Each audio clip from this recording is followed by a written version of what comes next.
తిమోతికి రాసిన పత్రిక 2వ అధ్యాయము 1-2 వచనాలు. మనము సంపూర్ణ భక్తియు మాన్యతయు కలిగి నెమ్మదిగాను సుఖముగాను బ్రతుకు నిమిత్తము అన్నిటికంటే ముఖ్యముగా మనుషులందరి కొరకును రాజుల కొరకును అధికారులు అందరి కొరకును విజ్ఞాపనములను ప్రార్థనలు యాచనలను కృతజ్ఞతాస్థుతులను చేయవలనని హెచ్చరించుచున్నాను. ప్రశస్తమైన మీ సన్నిధానాలకు వరింపబడిన గొడపిన రక్తాన్ని బట్టి మేము స్తుతిస్తున్నాం. చదవన లేఖన భాగంలో ఆశీర్వించి విధించి మా అందరి జీవితాలు మీరు పరిపరిచయమని ప్రార్థిస్తున్నాం. వాక్యం వాక్శక్తిగా మీరు మార్చండి. దేవాన్ని బిడ్డ అఖిల మీ జ్ఞానాత్మత మీరు నింపండి. వాక్యం బయట వెళుతున్నప్పుడే ఆత్మీయ మానసిక శారీరక రుగ్మత నుంచి విడిపించమని ప్రార్థిస్తున్నాం. వాక్యం ద్వారా బలపరచండి, వాక్యం ద్వారా స్వస్థపరచండి, వాక్యం ద్వారా నెమ్మది కలుగు చేయండి, వాక్యం ద్వారా సంతోషం దయచండి, వాక్యం ద్వారా క్షేమాభివృద్ధి కలుగు చేయమని ప్రార్థిస్తున్నాం. దేవా ఈ వాక్యమే జ్ఞానమై విద్యార్థులందరికీ నా ప్రభావంతలే వారికి ఎగ్జామ్లో ఉత్తీర్ణత పొందులాగా మీకు కృపాసాన్ని దయచమని ప్రార్థిస్తున్నాం. చిన్న బిడ్డలు ఎంత చక్కగా చెప్పిన లేఖన భాగాలు వారి జీవితంలో వెలుగు పాటగా దేవా నీతి పాటగా అతని సత్య మార్గంలో జీవ మార్గంలో దీనికి మహిమకరమైన మార్గంలో సరళమైన మార్గంలో వారు ఫలించడానికి కృపాసాన్ని దయచమని మమ్మను ఆత్మను మీ చిత్రకే సమర్పిస్తున్నా యేసుక్రీస్తు శక్తి గల నామమున ప్రార్థిస్తున్నాం తండ్రి. ఆమేన్, ఆమేన్, ఆమేన్. అవును మీకు ప్రేమించిన మాట్లాడే తండ్రి మీ ఘనమైన శ్రేష్టమైన నమ్మకమైన నామాన్ని బట్టి లెక్కలేని కోట్ల పిల్లలు స్తుతులు స్తోత్రాలు చెల్లిస్తున్న ప్రభావ అల్పులమైన యోగ్యులను ఎన్నిక లేని వారు అవును ప్రభావానికి వందనాలు స్తుతులు స్తోత్రాలు చెల్లిస్తున్న ప్రభావం ఏమి బోధించాలో కూడా ప్రభావ సహాయ స్థితిలో నేను ఉన్నప్పుడు ప్రభావం ఆత్మను ఉచ్చరింప సత్యం కానీ మూడు ఆత్మ తానే మా పక్షంలో విజ్ఞాపన చేయమని తెలియచేయమని ప్రార్థిస్తున్నాం. నా తండ్రిని కొందరు స్తోత్రాలు చెల్లిస్తున్న ప్రభావం ఏమి చెప్పాలో సందేహింపకుండా ప్రభావ సమయంలో ఆత్మ ఏది మాట్లాడుతుందో అది మాట్లాడన్న ఆత్మ సహాయం మీరు దయచేస్తానన్న దేవుడు తండ్రిని కొందరు స్తుతులు స్తోత్రాలు చెల్లిస్తున్న ప్రభావం ఈ సమయంలో ప్రభా అవును తండ్రి టీచర్ ద్వారా మీరు ఏం బోధించాలనుకున్నారు ప్రభా ఆ వాక్కులు నాలోంచి మీరు బోధించమని ప్రార్థిస్తున్నాం. తండ్రిని కొందరు స్థుతులు స్తోత్రాలు చెల్లిస్తున్న ప్రభావ ఇక్కడ మిస్ కాకుండా మీ కృపను దయచేయమని ప్రార్థిస్తున్న ప్రభావ ఈ దినం కావాల్సిన ఆహారాన్ని మీరు ఏర్పాటు చేసిన ఆహారాన్ని మీరు తండ్రి చేసే టీచర్ నోట్లో ఉంచిన ప్రతి ఆహారాన్ని తండ్రి నా ద్వారా మీరు పంచమని ప్రార్థిస్తున్న ప్రభావ వ్యక్తులు మాత్రమే వేరు ప్రభావ వేసిన ఆహారం ఒకటే ప్రభావ తండ్రి మీ జీవాహారాన్ని వీరికి బోధిస్తుండగా ప్రభావం వినడానికి వినబుద్ధిని తండ్రి గ్రహించడానికి గ్రహింపును అనుగ్రహించమని ప్రార్థిస్తున్నాం. నా తండ్రి లోతుగా మీరు నడిపించమని ప్రార్థిస్తున్నాం. నేను తిమోతి తండ్రి సెలవిచ్చిన విధానంలో ప్రవేశ తండ్రి అవును ప్రభా పౌలు హెచ్చరికలు మీ విధానం స్వీకరించాడు ప్రభా విధానంలో తెలుసుకోవడానికి మీ కృపను సహాయం దయచేసి మేము తెలియచేయడానికి మా జ్ఞానం అయితే సరిపోదు. దేవాన్ని కొందనాలు నీ జ్ఞానాన్ని దయచేసి బోధించే శక్తిని మాకు దయచేయమని ప్రార్థిస్తున్నాం. దాని అర్థాన్ని బోధించడానికి నీ కృపను సహాయం అనుగ్రహించమని ప్రార్థిస్తున్నాం. ప్రతి విషయంలో తండ్రి చాలా జాగ్రత్త ఉండమని సెలవిచ్చిన విధానంలో ప్రభావ వాక్యాన్ని తండ్రి ఈరోజు యవనస్తుల కూడికల ప్రవేశే విధానంలో తండ్రి ఎన్నిసార్లు తిమోతి గ్రంథాన్ని తండ్రి ధ్యానించిన మీరు కొత్త విషయాలు తెలియజేస్తావు. దేవాన్ని కొందనాలు చెల్లిస్తున్నాం. ప్రభాన్ని కొందనాలు నీ ఊపికేది తండ్రి వాక్యం ప్రభాన్ని కొందనాలు చెల్లిస్తున్నాం. ప్రభా నీరు తండ్రి పారే కొలది కొత్తగా మీరు ఇచ్చే దేవుడు తండ్రి నీ కొందనాలు స్తోత్రాలు చెల్లిస్తున్నాం. ఎన్నడూ నీ కార్యంలో నూతనమైన విప్లవాన్ని కొందనాలు వాత్సల్యత నూతనమైన దేవ నీ కొందనాలు స్థుతులు స్తోత్రం నీ పునరుద్ధానం ప్రభావాన్ని సజీవమైన దేవాన్ని కొందనాలు స్థుతులు స్తోత్రాలు చెల్లిస్తూ ప్రభా ఏం బోధించాలో ప్రభా మీరే బోధించమని ప్రార్థిస్తూ నజరేయుని శక్తి గల నామంలో ప్రార్థించాలి వేడుకొంచున్నాను నా ప్రియ పరలోకపు తండ్రి. ఆమేన్, ఆమేన్, ఆమేన్. ఇక్కడ చదవబడిన లేఖన వాక్యం తిమోతిలకు రాసిన మొదటి పత్రిక 2వ అధ్యాయము 1-2 వచనాలు చదువుతున్నాను కదా. మనం సంపూర్ణ భక్తియు మాన్యత కలిగి నెమ్మదిగాను సుఖంగాను బ్రతుకు నిమిత్తము అన్నిటికంటే ముఖ్యంగా మనుషులందరి కొరకును రాజుల కొరకును అధికారుల కొరకును విజ్ఞాపనలను ప్రార్థనలు యాచనలు కృతజ్ఞతాస్తుతులను చేయవలని హెచ్చరిస్తున్నాడు. పౌలు ఎవరికి హెచ్చరిస్తున్నాడంటే తిమోతికి ఒక మంచి పని చేయాలని పౌలు హెచ్చరిస్తున్నాడు. మనం సుఖంగా బ్రతకాలంటే మనం మన ఇంటి వాళ్ళు మనము మన కుటుంబము మన సరౌండింగ్ మన ఫ్రెండ్స్ మన బంధువులు బాగుంటే మనం సుఖంగా ఉంటాం అని మనం ఆలోచిస్తాం. కానీ తిమోతి ఏ విధంగా శరీరానుసారంగా కాదు ఆత్మలో పౌలు తిమోతికి హెచ్చరిస్తున్నాడు. ఏ విధంగా అంటే విజ్ఞాపనలు యాచనలు కృతజ్ఞతాస్తుతులు ఇతరులకు మేలు కలిగితే మనము వారి తరపున కృతజ్ఞతాస్తుతులు చెల్లించాలి, వారి కోసం ప్రార్థన చేయాలి. అది మన బాధ్యత అని పౌలు తిమోతికి సెలవిస్తున్నాడు. మనం కూడా ఇతరుల కోసమే ప్రార్థన చేయాలి. అదేవిధంగా ఈ విజ్ఞాపనలు ఎవరి కోసం అంటే, దేవుని ప్రార్థన ఎవరి కోసం అంటే దేవుని ప్రజలై ఉన్నారు వారి కోసం అని ఇంకొక తాను కూడా దేవుడు సెలవిస్తాడు. వాళ్ళ కోసం మనం ప్రార్థన చేయాలి. ఇంకెవరి కోసం ప్రార్థన చేయాలంటే దేవుని కోసం, దేవుని బిడ్డల కోసం ప్రార్థన చేయాలా, పరిశుద్ధుల కోసం ప్రార్థన చేయాలి. ఇంకా సువార్త అందించబడని నిస్సహాయ స్థితిలో ఉండరు, వాళ్ళు పాపులైనా దుర్మార్గులైనా ఎవరైనా వారికి ప్రార్థన చేయాలి. కానీ దేవుని అనుభవాన్ని రుచి చూసి పడిపోయిన వాడిని గుణపరచిన ఆ సద్మార్గం కోసం ప్రార్థన చేసినప్పుడు దేవుడు వినడు. కాబట్టి మనం ఎవరి కోసం ప్రార్థన చేయాలంటే నిస్సహాయ స్థితులు, దేవుడు లేడని సృష్టిని పూజించే వారి కోసం, దేవుని ఎరగనటువంటి అన్యుల కోసం, వాళ్ళు ఎట్లాంటి పరిస్థితులు పాపులైన మనల్ని హింసించిన వారికి తెలియదు, దేవుని ప్రేమ అనేది తెలియదు కాబట్టి వారి కోసం ప్రార్థన చేయాలి. పౌలు కూడా ఎంతో దేవుని బిడ్డని హింసించినా కూడా దేవుడు ఏర్పాటు చేసుకున్నాడు.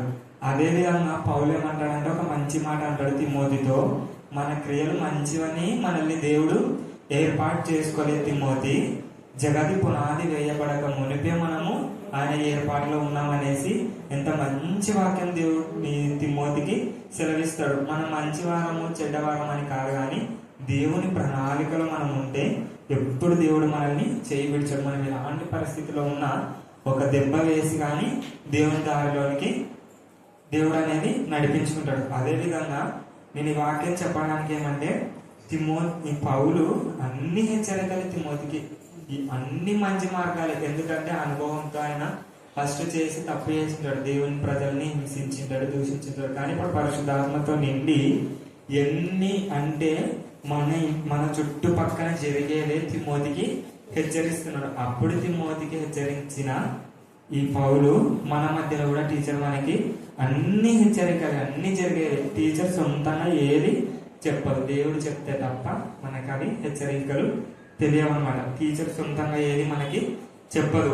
అదేవిధంగా తిమోతి గ్రంథంలోన నేనేం చెప్పాలనుకున్నా అంటే, నేను అండర్లైన్ చేసుకునేది మెయిన్ పాయింట్లు మాత్రమే. 2వ తిమోతి వరకు మనం చూసుకుందాం.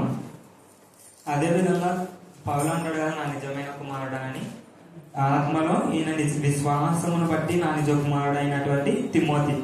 అదేవిధంగా 1 తిమోతిలకు రాసిన పత్రిక 1వ అధ్యాయము 10వ వచనము, నా కుమారుడవైన తిమోతి, నీ విశ్వాసమును మంచి మనసాక్షి కలిగిన వాడవై నిన్ను గూర్చి ముందుగా చెప్పబడిన ప్రవచనంలో చొప్పున ఈ మంచి పోరాటమును పోరాడవాలనని వాటిని బట్టి ఈ ఆజ్ఞను నీకు అప్పగించుచున్నాను. అట్టి మనస్సాక్షిని కొందరు త్రోసివేసి విశ్వాస విషయమై ఓడ బద్దలైపోయిన వారి వలె చెడి ఉన్నారు. కొంతమంది ఏ విధంగా ఉన్నారు, విశ్వాసాన్ని బట్టి విశ్వాసంలో దేవుని ప్రేమను చూసి కూడా చెడిపోయినారు. ఓడ బద్దలైపోతే ఇట్లా నీళ్లు దానిలోకి వస్తే మునిగిపోతుంది, నాశనం అయిపోతుంది. దేవుని విశ్వాసం నుంచి తొలగిన పరిస్థితి కూడా ఓడ బద్దలైనటువంటి పరిస్థితి. ఎట్లా అంటే ఓడ ఒకటేసారి మునిగిపోతుంది, బద్దలైపోయిన తర్వాత దానిలోకి నీళ్లు వచ్చే కొలది నిదానంగా నీళ్లు అంటే లోకంలోకి కలిసిపోయి అట్లే నాశనం అయిపోతుంది. ఓడ విధంగానే విశ్వాసం నుంచి తొలగిపోయిన వారి పరిస్థితి కూడా అట్లే. మనం కూడా కొన్ని శోధనలు వస్తాయి, బాధలు వస్తాయి, వేదనలు వస్తాయి, ఎన్ని వచ్చినా కూడా ఎవరెన్నన్నా అని వాటిని ఓవర్కమ్ చేసుకొని దాటి దేవుణ్ణి చూడాలి. వాళ్ళు ఇట్లా అన్నారు, వీళ్ళు ఇట్లా అన్నారు అనేసి మనం బాధపడితే అక్కడే ఆగిపోతాం. కానీ వారు అన్న మాటకి ఖచ్చితంగా దేవుడు రివెంజ్ తీర్చుకుంటాడు, అంతే. అది దాన్ని మనం పట్టించుకోవద్దు, వారి మాటను మనం పట్టించుకోవద్దు, దేవుని మాటని మనం పట్టించుకొని వెళ్ళిపోవాలి. ఖచ్చితంగా దేవుడు వారికి రివెంజ్ అనేది తీరుస్తాడు. ఎందుకంటే దేవుడు రోషం కలిగిన దేవుడు, మన పక్షాన ఆయనే పోరాడతాడు. వారి మాటలు మనం ఎప్పుడు వారు ఈ రోజు మనం ఈ రోజు వాళ్ళ మాటను తలుచుకొని మనం బాధపడి మర్చిపోయినాం వాళ్ళు అన్న మాటలు. కానీ దేవుడు అస్సలు మర్చిపోడు. కొన్ని రోజులైన తర్వాతకైనా దాన్ని ఖచ్చితంగా గుర్తు చేస్తాడు, మళ్ళీ మనకి కూడా గుర్తు చేస్తాడు. వాళ్ళు ఆ రోజు మాట అన్నారు కదా, ఈ రోజు వాళ్ళ గతి ఇది చూడు, నువ్వు మర్చిపోయినా అని నేను మర్చిపోను. ఎందుకంటే నువ్వు నన్ను ఆశ్రయించినావు, వాళ్ళు లోకాన్ని ఆశ్రయించి నిన్ను అన్నారు, నా నిమిత్తమే నువ్వు బాధపడినావు కాబట్టి నీకు ఈ విధానంలో ఇవి అనేసి దేవుడు ఖచ్చితంగా మనం మర్చిపోయినా కూడా దేవుడు గుర్తు చేస్తాడు. అది నా విషయంలో అయితే జరిగింది. అదేవిధంగా ఇక్కడ దేవుడు తిమోతి సెలవిస్తున్నాం, మనం సంపూర్ణ భక్తి మాన్యత కలిగి మన భక్తి మన వరకే కాదు, ఇతరుల కోసం కూడా ప్రార్థించే విధంగా వాళ్ళందరి కోసం మనం ప్రార్థన చేసినప్పుడు దేవుడు మన అవసరతలు తీరుస్తాడు. అదే విధంగా మనం కూడా సుఖంగా ఉంటాం, సంపూర్ణ భక్తి కలిగి ఉంటాం, మాన్యత కలిగి ఉంటాం. అదే విధంగా ఇప్పుడు మనం ప్రార్థన చేయవలసింది ఏంటంటే ఇశ్రాయేల్ కోసం. దేవుడే చేయమన్నాడు, యెరూషలేము క్షేమం కోసం ప్రార్థన చేయండి, అక్కడ నా నిమిత్తమే ప్రజల కోసం. దాన్ని క్షేమం కోరువారే ఏమైతారంట, వర్ధిల్లుతారని దేవుడు సెలవిచ్చినాడు. మనం కూడా ఇశ్రాయేల్ ప్రజల కోసం, ఇశ్రాయేల్కి ఎంతో హింసించింటారు, కానీ 70 ఏళ్ళ ఇప్పుడు అబ్రహాం చేసిన ఆ పొరపాటుకి 70 ఏళ్ళు చెరకి వెళ్ళిపోయిన తర్వాత కూడా వారిని ఎవరైతే ఆ 70 ఏళ్ళు హింసిస్తారో వారిని ఎవరిని వదిలిపెట్టలేదు దేవుడు. ఆ 70 ఏళ్ళు ఎంత శ్రమ పొందింది వారికి, ఇశ్రాయేల్ ప్రజలు తరాలు మారిపోయినాయి, కానీ దేవుడు అనేవాడు వారిని వదిలిపెట్టలేదు. నా ప్రజల్ని హింసించినందుకు వారికి తగిన శిక్షే వేస్తాడు. అదే విధంగా ఫరో ఇంట్లో ఏడుపులు అవి ఉంటే ఇశ్రాయేల్ ప్రజల్లో వెలుగు ఆనందాలు ఉంటాయి. ఆశ్చర్యపోతాడు. దేవుడు ఆ విధానంలో మన దేవుని బిడ్డల్ని కాపాడతాడు అనమాట. అదే విధంగా ఇశ్రాయేల్ ప్రజలు అరణ్యంలో దాటిపోయినప్పుడు మరి చెప్పులు అరిగిపోలేదు, బట్టలు మార్చుకోలేదు, జబ్బు రోగం ఏది రాలేదు, ఆహారంలో సమృద్ధి. ఈ లోకానుసారంగా చూస్తే శ్రీశైలంకి వెళ్ళి ఎన్ని తిప్పలు, వాళ్ళ దేవుని గురించి వాళ్ళు తిట్టే కూడా పాట రూపంలో రాస్తుంటారు అనమాట. ఎందుకు శివరానికి కళ్ళు ఉండి చూడవా అమ్మ కాళ్ళు ఇట్లా అని వాళ్ళు తిట్టుకుంటా అట్లా రాస్తారు. కానీ మన దేవుడు ఆ విధానంలో ఎప్పుడు చేయలేదన్నమాట. అదే విధంగా మనము ఆ విశ్వాసాన్ని కలిగి ముందుకు నడుచుకోవాలి. అదే విధంగా ఈ తిమోతిలో రాసిన పత్రికలో 4వ అధ్యాయము 1వ వచనం, అయితే కడవరి దినంలో కొందరు అబద్ధికులు వేషధారుల వలె మోసపరచు ఆత్మలయందును దయ్యముల బోధయందును లక్ష్యముంచి విశ్వాస భ్రష్టులగుదురని ఆత్మ తేటగా చెప్తున్నాడు. ఇప్పుడు పౌలు ఆ దినాల్లోనే సెలవిచ్చాడు. అంత్య దినాలు ఏవి? అంత్య దినాలు అంటే ఇదే. అనేకులు దేవుని పేరు చెప్పుకొని ప్రజలను మోసపరుస్తున్నారు. స్వస్థతలని అవి అని వ్యాపారం చేసి దేవుని డబ్బుని వ్యాపారంగా మారుస్తున్నారు. దేవునికి ఇష్టమైనది ఏదంటే హృదయం అనే ఆలయం. అలాంటి కొందరు దేవుని బిడ్డల్ని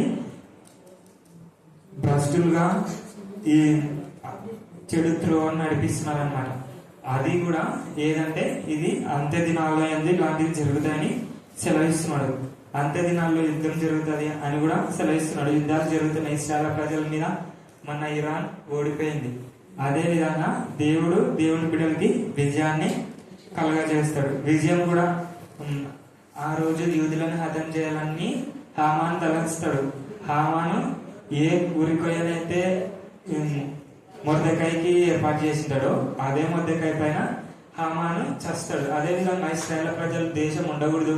దీన్ని అంటే ప్రజల్ని హింసించి ప్రజల్ని పట్టించుకోకుండా ఈ ఇశ్రాయేల్ ప్రజల్ని చంపాల, టార్గెట్ చేయాలనేదే ఉంది ఆయనకి. ఎందుకంటే మన మతమే గెలిచాలనేసి ఇశ్రాయేల్ ప్రజల్ని చంపాలని ఇరాన్ యొక్క అధ్యక్షుడు అనుకుంటాడు. కానీ దేవుడు వాని గద్దెను దించేసినాడు. ఎన్ని రోజులు ఏలినాడు ఆయన అంటే 30 సంవత్సరాల చిల్లరనే ఏలినాడు అంతే. అన్ని సంవత్సరాలు ఏలినా కూడా తన మరణం ఏ విధంగా ఉందంటే సామాన్యులు మరణించిన మరణం కంటే ఘోరంగా ఉంది, హీనంగా. అంటే ఆ బాంబులు వేసి దేవుని దినాలు అంతవరకు, ఆయనకు అంత టైం వరకు దేవుడు నిర్ణయించిన టైం అంతే. ఆయనకి ఎంత ఎక్కువ చేయాలనుకున్న ఆయన ప్లాన్లు ఎన్ని ఉన్నా కూడా దేవుడు అది జరగనియాడు. మన దినాల్లో కూడా అంతే. మనకు శోధనలు ఎంతకాలం అంటే దేవుడు నిర్ణయించిన గీత వరకే. యోబుకి కూడా దేవుడు ఎంతవరకు అపవాదికి టైం ఇచ్చాడు, ఎంతవరకు తన ప్రాణాన్ని తీసుకునే హక్కు ఇచ్చలేడు. ఎన్ని శ్రమలైనా పెట్టు. ఆ విధానంలోనే అపవాది టార్గెట్ చేసినాడు. కానీ ఎవరు గెలిచినారంటే యోబు విశ్వాసం. యోబు విశ్వాసం ఎవరిదంటే దేవుని అంది విశ్వాసం. దేవుడు అక్కడ గెలుస్తాడు. గెలుపు ఎవరిది? దేవుడి. మొదట ఎవరు? అపవాది ఎన్నో శ్రమలు పెట్టింది, కానీ చివరికి అది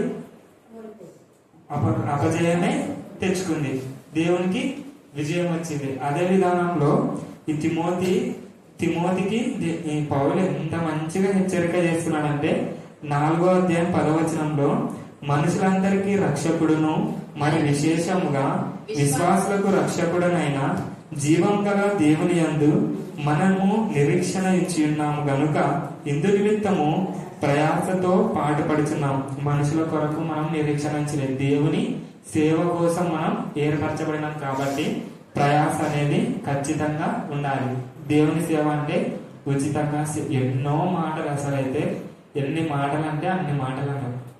ఆ విధానంలో ఈ తిమోతికి పౌలు పెద్దవాడు కాబట్టి సెలవిస్తున్నాడు, వాటిని అన్నింటినీ ఓవర్కమ్ చేసుకోవాలి, దేవుని మాటలనే మనం పట్టించుకోవాలి అనేసి చెప్తున్నాడు అనమాట. 11వ వచనంలో, ఈ సంగతులు నాజ్ఞాపించి బోధించుము, నీ యవ్వనమును బట్టి ఎవరు నిన్ను తృణీకరింపనీయకం గాని మాటలోను, ప్రవర్తనలోను, ప్రేమలోను, విశ్వాసంలోను, పవిత్రతలోను విశ్వాసులకు మాదిరిగా ఉండాలనేసి వాక్యం ఎన్నో సార్లు మనం విన్నాం. అదేవిధంగా 5వ వచనంలో, 5వ అధ్యాయము 1వ వచనం, వృద్ధిని గద్దింపక తండ్రిగా భావించి అతన్ని హెచ్చరించు.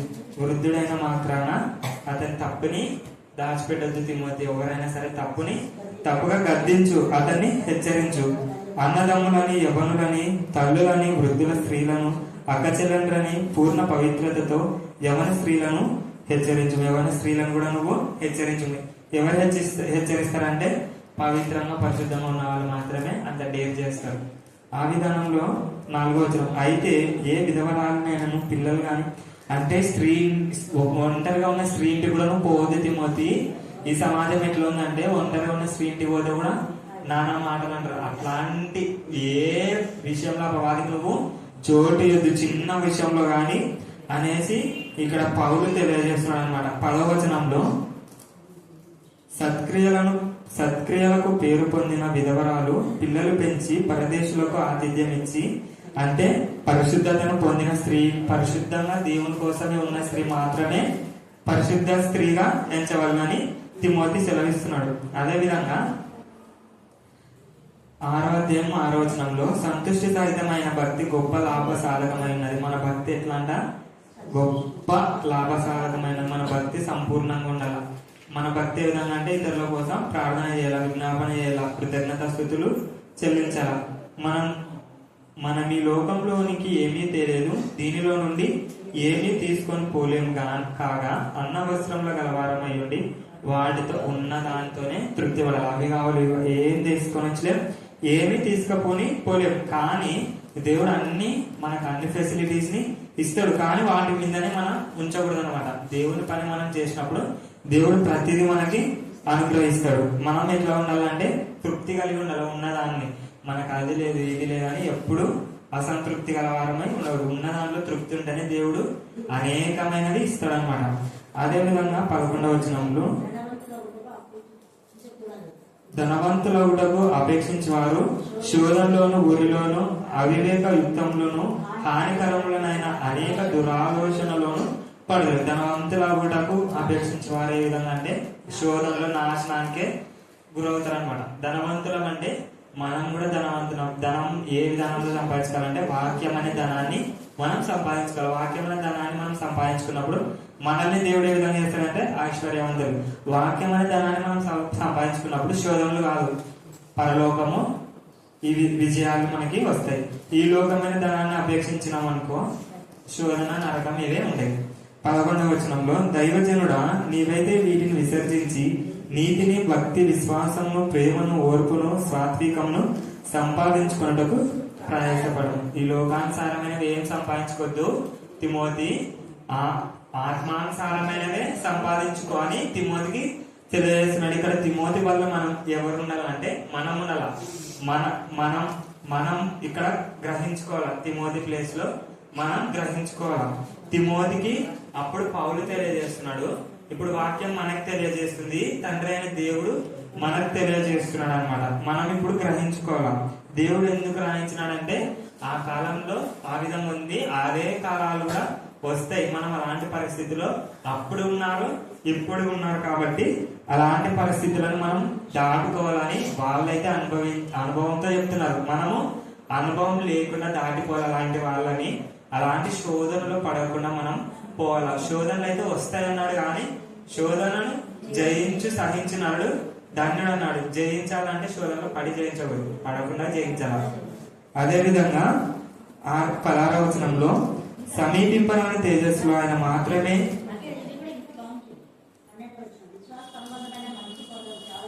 విశ్వాస సంబంధమైన మంచి పోరాటం పోరాడము, నిత్య జీవమును చేపట్టుము. దాని పొందుటకు నీవు పిలువబడి అనేక సాక్షుల ఎదుట మంచి ఒప్పుకోలు ఒప్పుకుంటివి. అదేవిధంగా దేవుడు ఏర్పరచుకుంటాడు. మనుషులైతే తృణీకరిస్తారు, కానీ ఏదో ఒక రోజు మనుషులందరి ఎదుట దేవుడు మంచి క్రియలు చేసినావు, మాకు మంచి చేసినావని ఖచ్చితంగా దేవుడు ఒక రోజు రుజువుపరుస్తాడు. ఇక్కడ రుజువుపరచకపోయినా ఖచ్చితంగా ఇక్కడ మన దేవుని న్యాయస్థానం ఎక్కడుంది?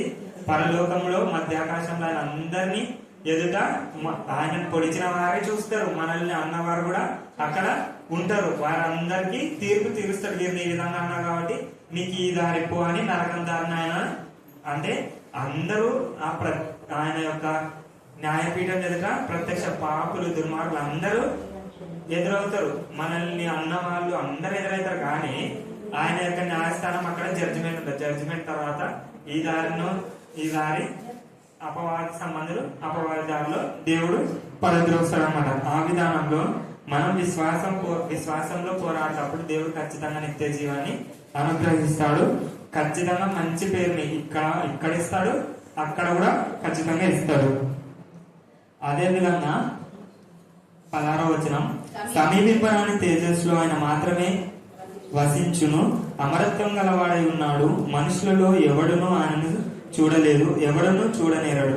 ఆయనకు ఘనతయు శాశ్వతమైన ప్రభావమును కలిగి ఉండును గాక. ఆమె.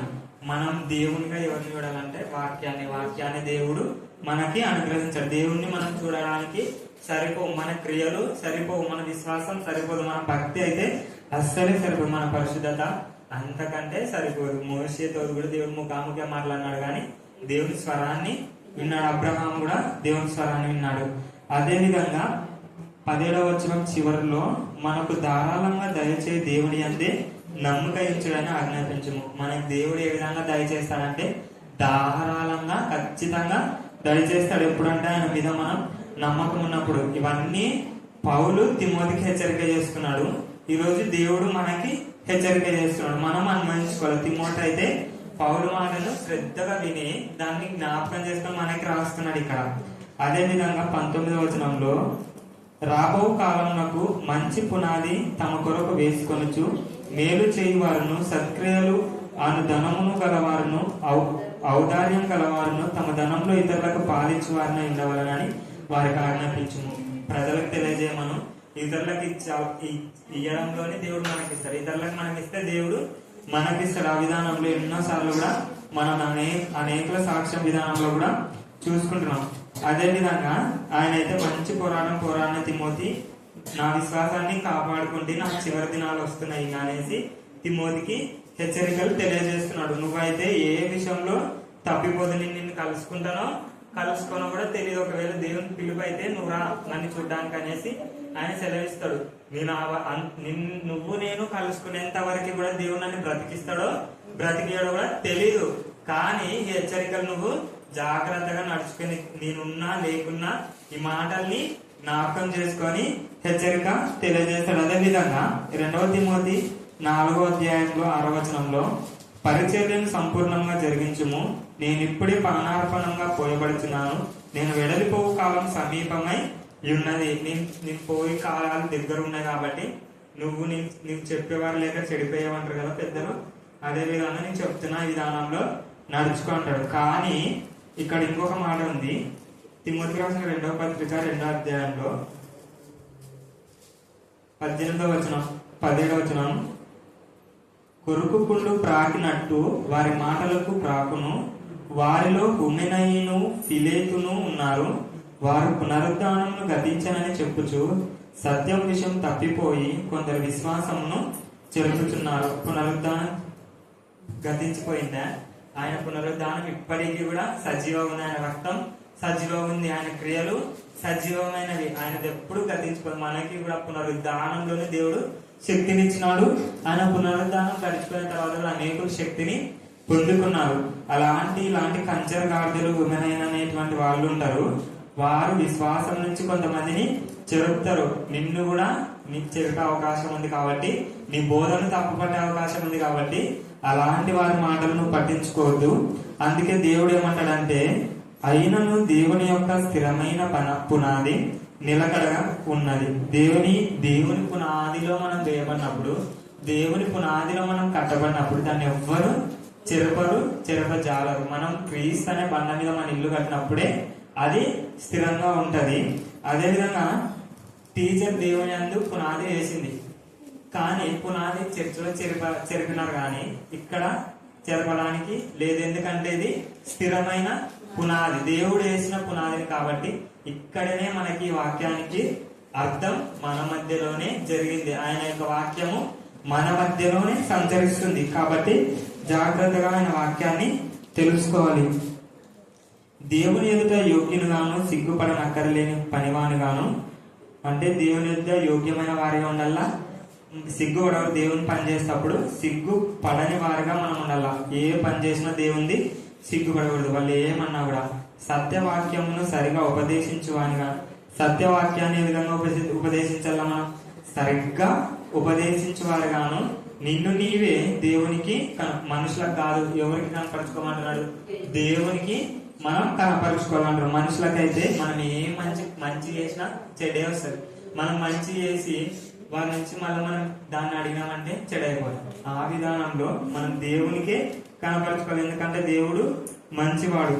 అదే విధంగా ఈ తిమోతి వారిని చేర్చుకో. ఎంత మందికి రాస్తారంటే ఈ పౌలు అందరికి నువ్వు ఎవరి విశ్వాసం బట్టి, ఎవరి ప్రవర్తన బట్టి వారికి తగినట్టుగా, వారి యొక్క సరౌండింగ్ లో జరిగేటువంటి పరిస్థితులను బట్టి హెచ్చరిక చేస్తాడు. ఇక్కడ తిమోతికి ఈ విధానంలో ఉంది, ఈ విధానంలో ఉందని తిమోతికి ఎక్కువ హెచ్చరిక చేస్తాడు.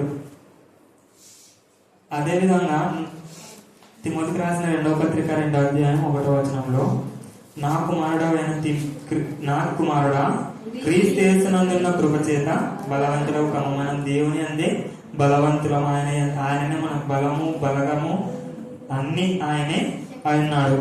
అదేవిధంగా క్రీస్తు యేసు యొక్క మంచి సైనికుని వలె నాతో కూడా శ్రమను అనుభవించుము. అదే విధంగా తిమోతి మంచి మాటలు చెప్తున్నాడు. ఇక్కడ మంచి మాటలే, కానీ ఏది బాధతో ఈ శ్రమ గురించి చెప్తున్నాడు అంటే తిమోతి దాన్ని అర్థం చేస్తున్నాడు. మనమైతే శ్రమ అనుభవించాలన్న శ్రమలు రాకముందే శ్రమను చూసి పారిపోతాం. ఎంత శ్రమలు ఉంటాయి, ఎన్ని కష్టాలు ఉంటాయి, మనం మంచి చేస్తున్నా చెరిపేటువంటి వారు ఉండరు అని. కానీ తిమోతి అయితే విశ్వాసం నుంచి తొలగిపోలేదు. తిమోతి కూడా మంచి పోరాటాన్ని పోరాడాడు. పౌలుని అనుసరించి నడిచినాడు. పౌలు చెప్పిన మాటల్లోనే నడిచినాడు. పౌలు దేవుని మాటలు చెప్పినాడు. దేవుని మాటలు అంటే తిమోతి లక్ష్యమించాడు. శ్రమ అయినా, ఉపద్రవమైన, కరువైన, హింస అయినా, ఏదైనా మనం దేవునిలోనే పోరాడాలి. దేవునితోనే మనం పొందుకోవాలి. దేవునిలోనే మనం ఏదైనా, కానీ దేవుడు నిర్ణయించిన కాలం మటుకే శ్రమలైన, బాధలైన, మంచిలో ఏవైనా కూడా కొంత మటుకే. కానీ దేవుడు మన ఎదుటనే ఆశీర్వాద పాత్రలను పెట్టినాడు. మనమే దేవుని సమయం కోసం కనిపెట్టాలి. మన చేతనే దేవుడు ఒక రోజు ఇప్పిస్తాడు. ఖచ్చితంగా దేవుడు బ్లెస్ చేస్తాడు. ఎప్పుడు ఎవరిని వదలడనమాట. ఆయన దేవుని సన్నిధికి మనం ఇన్ని రోజులు వచ్చిన మన ప్రయాస కూడా వ్యర్థం. మనం ఏమంటే ఆయన పరిచర్య కోసం రావాలా, ఆయన సేవ కోసం రావాలా, ఆయన పని నిమిత్తమే పాటుపడే వారంగా మనం ఉండాలి. మన కానుకలు మీ సౌలు అంటాడు కదా, బలి అర్పించట కంటే మాట వినటయే శ్రేష్టమని సమీర్ ద్వారా గద్దిస్తాడు కదా. ఆ విధానంలో మనం ఏమంటే దేవుని మాట వినడమే శ్రేష్టం. కానుకలు ఏవి కాదు. మనం దేవుడిచ్చినవి అన్ని దేవునికి ఇవ్వడంలో గొప్పతనం కాదు, కానీ ఆయన సమయాన్ని మనం ఇవ్వాలి. ఆయన సమయాన్ని వాడుకోకూడదు అనమాట. ఆ విధానంలో మనం టీచర్ చెప్పే ఏ హెచ్చరికనైనా మనం దాటిని మనస్ఫూర్తిగా అంగీకరించి తప్పు ఉంటే సరి చేసుకోవాలా. ఆ విధానంలోనే మనం నడుచుకోవాలి. ఎందుకంటే టీచర్ మన కోసమే, మన మంచి కోసమే చెప్తుంది. కాబట్టి ఇక్కడ పౌలు చెప్పిన విధానంలో తిమోతి అనుసరించినాడు. టీచర్ చెప్పిన విధానంలోనే మనం అనుసరించాలి.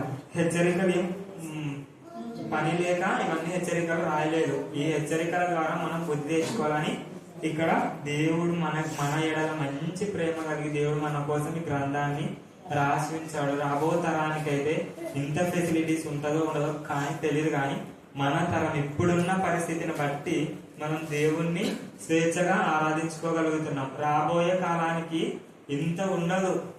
అదేవిధంగా దేవుని వాక్యాలు, గ్రంథాలు, పరిశుద్ధులు అందరూ ఎత్తబడినప్పుడు అలాంటి తరంలో ఉండకుండా మనమైతే మంచి అనుకూలమైన వాతావరణంలో దేవుడు మనకు అనుగ్రహించినాడు కాబట్టి ఇంత అనుకూల సమయాన్ని దేవుని సన్నిధిలో కనీసం ఒక అర్ధ గంటనైనా గడపాల. ఎందుకంటే మనం ఎన్నో పనులు చేసి పగలంతా ప్రయాసపడి వస్తాం, రాత్రి వచ్చి దేవుని సన్నిధికి వస్తాం. మనమైతే నిజంగా అంటే అదృష్టవంతులు. ఈ పల్లెటూర్లలో అయితే డైలీ వాక్యాలు ఎక్కడ పెట్టరు, అదేదో ఉపవాస ప్రార్థనలు రోజు పెట్టరు, శుక్రవారం మాత్రమే పెడతారు. కానీ మనకి ఈ విధంగా దేవుడు ఇంత అనుకూల వాతావరణాన్ని ఏర్పాటు చేసినాడు కాబట్టి మనం కూడా సహకరించి దేవుని మనం వస్తే మనకే ఆశీర్వాదం, ఎవరికి రాదు.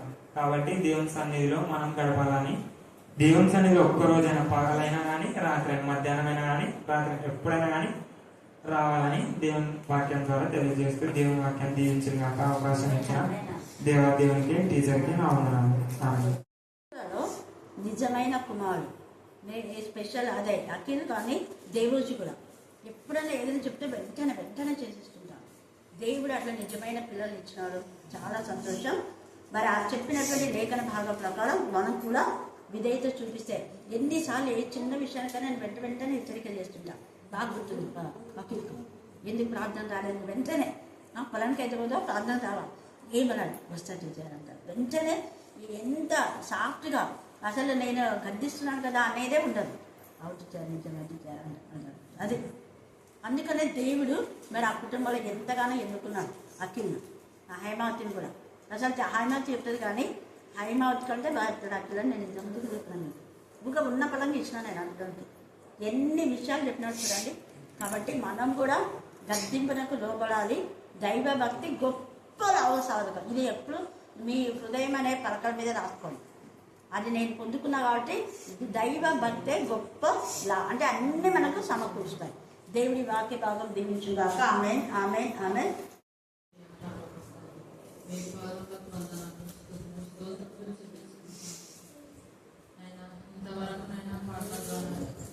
వాక్యం ద్వారా నైనా నీ కుమారుని ద్వారా ఎన్నో మర్మాలను బయలుపరిచిన గొప్ప తండ్రి, నీ పాదములకు వందనాలు, కృతజ్ఞతలు, స్తుతులు, స్తోత్రములు చెల్లిస్తున్నాను. మా కుమారునైనా ఇంకా నీ ఆత్మీయంగా వాడుకోవడానికి సహాయం చేయండి. నీ పాదములకు వందనాలు, స్తుతులు, స్తోత్రములు చెల్లిస్తున్నామయ్యా. నీ సత్యమైన మాటలు చెప్పి నా కుమారుని కృపలు జ్ఞాపకం చేసుకుంటూ ఇంకా యవనస్త్రాలను లేవనెత్తండి. నీ కృపతో నింపండి, సహాయం చేయండి దేవా. ఈ రాత్రి కాల సమయంలోనైనా ఈ కర్ణమేశ్వర చిన్నమాగా కూడుకొని నిన్ను ఆరాధిస్తున్నామైనా ప్రతి ఒక్కరి ప్రార్థన ఆలకించి మహిమ పొందమని కూర్చున్నామయ్యా. ఈ రాత్రి కాల సమయంలోనైనా అగ్గైనా నీ మేలు పొందిన ప్రతి బిడ్డనైనా నిన్ను ఆరాధించకు దయచేసి మహిమ పొందండి అయ్యా. దేవా నీ పాదములకు వందనాలు, స్తుతులు, స్తోత్రములు చెల్లిస్తున్నామయ్యా. మా కోసం నుండి శిలువల మధ్య వేలాడుతున్న దేవా, మా కోసం నుండి రేపుల మధ్య వేలాడుతున్న మా కోసం నీ పాదములకు వందనాలు, స్తుతులు, స్తోత్రములు చెల్లిస్తున్నామయ్యా. నైనా ఈ దినమంతా ఎంతో గంభీరంగానైనా మహిమకరంగానైనా నీ ఆత్మీయ మాటలు చెప్పిండా నీ కృపలకు వాడుతున్న దేవా, నీ పాదములకు వందనాలు, స్తుతులు, స్తోత్రములు చెల్లిస్తున్నాం.